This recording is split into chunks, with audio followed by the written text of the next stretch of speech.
Now that you've checked your samples, tested them, and ultimately decided which products you want to start with, it's time to go back to your suppliers and start placing those initial orders.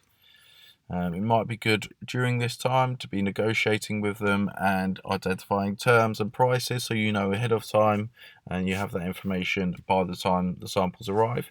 However, if you have not done that, simply go over to your messages. Alibaba takes forever to load up. However, once they do load up, it's a simple case of contacting the supplier that you want to work with and advising that you want to go ahead. And all I want to do on this video is just to give you basically some key principles that you want to stick to when ordering those samples. And that will be, in my opinion, is to order through the Alibaba website. Keep your communication on here, because what they will try to do, certainly at this stage, is to move you onto something like WhatsApp. They're very keen to move on to WhatsApp, and the reason is because it's off of Alibaba. They don't have to pay any fees. They don't have really the trade assurance and the verified supplier go out the window because you're operating off of the Alibaba platform. They won't have to pay any extra fees, and they can contact you anytime. And they probably will spam you with hundreds of messages as well, especially if you have a long list of suppliers that you're contacting on there. So what I would look to do is I would contact them on here. So we're going to go with this supplier, and I would literally just reply to them, say I've received the samples, I'm really keen on these particular products and would like to go ahead. They will probably request a minimum order quantity. However, in my experience, they will always come down on this because they want your order, especially if you suggest that this is going to be a product that you order regularly and that you're going to come back to them for repeat business, because that's really where their money is. So I would form a message along the lines that these are the products that you're interested in. However, do not commit to the fact that you're going to buy them until you've ironed out all of the details, such as the price, the quantities, delivery times. You need to know exactly what the price is per unit, as well as the shipping. Now, there is a term, and there's various terms for this, but a common term for it is fees on board. And that is that every single fee will be paid for. That includes shipping, import duties, and any other taxes that might happen to pop up will be the responsible of the shipper, your supplier. And you don't have to go for that, but that would be my suggestion, because then you know what your price is and you're not going to get hit with any import fees or things like that. In the UK, we can get hit quite heavily for that, and I know, as we have many sellers throughout the world that sell in all different markets, and it can be very unpredictable in terms of how much you can pay, when it's going to pay, and what you need to do in relation to that. So my first suggestion is to identify a price with all fees and shipping paid, and get that in a formal invoice which they can send to you again via Alibaba. From there, you need to identify how you're going to pay them. I think there are payment methods through Alibaba, and they will probably try and suggest other payment methods. Not to say that some of them aren't reputable ways to pay. Other versions can be PayPal, and that is a secure method. There is a security in sending money via PayPal, because you can always open a dispute and likely get your money back. So PayPal, I would agree with. You can certainly pay with PayPal, and they will be able to just give you an email address for doing that. And then they will look to do international payments, direct bank transfers, which I do with all of my suppliers now. However, I would suggest starting off to go through Alibaba or using PayPal. It might be that there's more fees on their end. However, that's something you'll have to negotiate with them. And ultimately, once you've formed a stronger relationship, you can start to move on to bank transfers.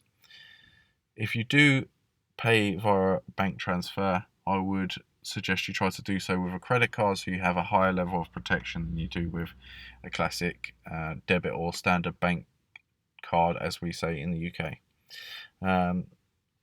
Identify with them when the products will be shipped, and do not pay until the products have been made and they can send you pictures of those products having been made. So what often people will say is that you need to pay before they start to move into mass production, so that they can pay for their costs, they can pay for the material and their workers. However, And again, that is something I happily do now. However, at the beginning, what you want to do is ensure that you've got the security you need, that the products have actually been made. And ideally, I would like to get a tracking and shipping details of the shipment set up and due to go to your address. They don't actually have to send it, but have that set up so that you know that the product's going to be shipped to you. Now, this is one of the key reasons why you want to build a solid relationship and foundation with your supplier, because you want to trust that these products are going to arrive. And at the end of the day, they want to do good business with you. They want to have reoccurring business and they want your order. So I have never, having worked with dozens of suppliers myself and worked with hundreds of brands that sell private label or their own products, I've never heard of a horror story of people not having products or them being ripped off. And that is because I always hammer home the need to really vet your suppliers and make sure that they are up to standard.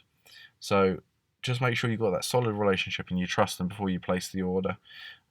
Make sure you've got a secure payment method that you're comfortable with and you can ultimately get your money back if things do go wrong. Identify how the products will arrive, whether that be by air, which is the most expensive but of course the quickest method, or if you're buying large or really in bulk orders, you can go direct for sea shipments, which my initial method will be to go by air so you can get the products in hand and start selling as quickly as possible. However, you just want to start selling at that point. The margin may be a little bit less, and at a later date, once you've established a product and know that it sells well, you can move into a sea shipment when ordering in higher quantities to save on really money and get a higher margin. So those are my key areas: is identify the products, the quantity, the time frame in terms of the shipment, and secure payment before you actually have the products. Once the products are made, before they're shipped, you want to pay at the point they've been shipped. There can be some negotiation there. They may ask for a small payment up front as a deposit, and that might be something you're willing to do, but certainly don't go and pay for all of it up front. More advanced methods at a later date, once you have formed a strong relationship, is they might actually supply to you on credit. So you get the product sent to you and you pay them 30 days later. I have agreements as good as I get the products for free at the time of shipping. 30 days later, I pay 40%, and then a further 30 days on top of that, I pay the remaining 60% of the order. And what that does is it allows you to actually sell the products before you've even paid for them. So cash flow, you don't have to worry about cash flow because you're really just paying out of your profits. But that is for a later video. All right, good luck with getting your products ordered, and I'll see you on the next one.